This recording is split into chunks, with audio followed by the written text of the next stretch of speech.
हमने मृत्यु दर को 1% से भी नीचे लाने का जो लक्ष्य रखा है, इसे भी अगर हम थोड़ा और प्रयास करें, बड़े फोकस में प्रयास करें, तो वो लक्ष्य भी हम हासिल कर सकते हैं।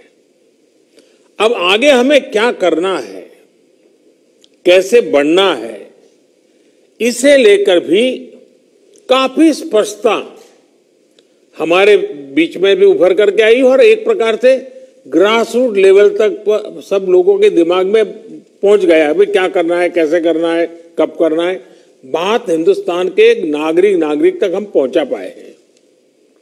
अब देखिए, जिन राज्यों में टेस्टिंग रेट कम है और जहां पॉजिटिव रेट ज्यादा है, वहां टेस्टिंग बढ़ाने की जरूरत सामने आई है। खासतौर पर बिहार, गुजरात, यूपी, पश्चिम बंगाल और तेलंगाना, यहां टेस्टिंग बढ़ाने पर खास बल देने की बात हम लोगों की बातचीत में से उभर करके आ रही है। साथियों, अब तक का हमारा अनुभव है कि कोरोना के खिलाफ कंटेनमेंट, कॉन्टैक्ट ट्रेसिंग और सर्वेलेंस, ये सबसे प्रभावी हथियार है। अब जनता भी इस बात को समझ रही है, लोग पूरी तरह सहयोग भी कर रहे हैं। ये जागरूकता की हमारी कोशिशों से एक अच्छे परिणाम की तरफ हम आगे बढ़े हैं। हम क्वारंटाइन की व्यवस्था इसी वजह से आज इतने अच्छे तरीके से लागू कर पा रहे हैं।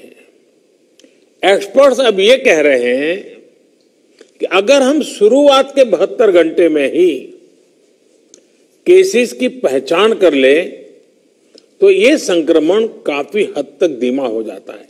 और इसलिए मेरा सबसे आग्रह है कि जैसे हाथ धोने की बात हो, 2 गज की दूरी की बात हो, मास्क की बात हो, कहीं पर न थूकने का आग्रह हो, इन सब के साथ अब सरकारों में और सरकारी व्यवस्थाओं में भी और कोरोना वॉरियर के बीच भी और जनता में भी एक नया मंत्र हमें बराबर पहुंचाना पड़ेगा, और वो है 72 घंटे में जिसको भी हुआ है उसके आसपास के सबको उसका टेस्टिंग हो जाना चाहिए, उनका ट्रेसिंग होना चाहिए, उनके लिए जो आवश्यक है वो व्यवस्था होनी चाहिए। अगर ये 72 घंटे वाली फॉर्मूला पर हम बल देते हैं, तो आप मानिए कि बाकी जो चीजें हैं उसके साथ अब इसको जोड़ देना है कि 72 घंटे के भीतर भीतर इन सारे कामों को कर लेना है। आज टेस्टिंग नेटवर्क के अलावा आरोग्य सेतु ऐप भी हमारे पास है।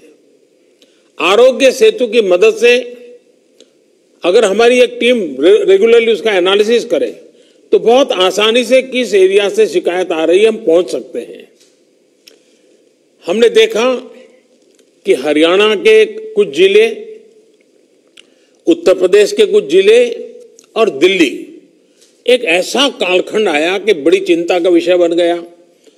सरकार ने भी दिल्ली में ऐसी घोषणा की कि लग रहा था कि बड़ा संकट पैदा होगा। तो फिर मैंने एक रिव्यू मीटिंग की और हमारे होम मिनिस्टर श्रीमान अमित शाह जी को नेतृत्व में एक टीम बनाई और नए सिरे से सारा अप्रोच किया। उन 5 जिलों में भी और शहर में भी, दिल्ली में बहुत बड़ी मात्रा में हम जो चाहते हो परिणाम ला पाए। मैं समझता हूं कि कितना ही बड़ा कठिन चित्र दिखता हो, लेकिन सिस्टमेटिक तरीके से अगर आगे बढ़ते हैं तो चीजों को हम हफ्ते 10 दिन में अपने तरफ मोड़ सकते हैं, और हमने अनुभव करके देखा है। और इसी रणनीति के भी जो मुख्य बिंदु यही थे, कंटेनमेंट जोन्स को पूरी तरह से अलग कर देना, जहां जरूरत पड़े वहां माइक्रो कंटेनमेंट का भी आग्रह करना, 100% स्क्रीनिंग करना, रिक्शा, ऑटो रिक्शा चालक और घरों में काम करने वाले लोगों को भी और अन्य हाई रिस्क लोगों की स्क्रीनिंग पूरी कर लेनी चाहिए। आज इन प्रयासों का परिणाम हमारे सामने है। हॉस्पिटल्स में बेहतर मैनेजमेंट, आईसीयू बेड्स की संख्या बढ़ाने जैसे प्रयासों ने भी बहुत मदद की है। साथियों, सबसे ज्यादा प्रभावी आप सबका अनुभव है।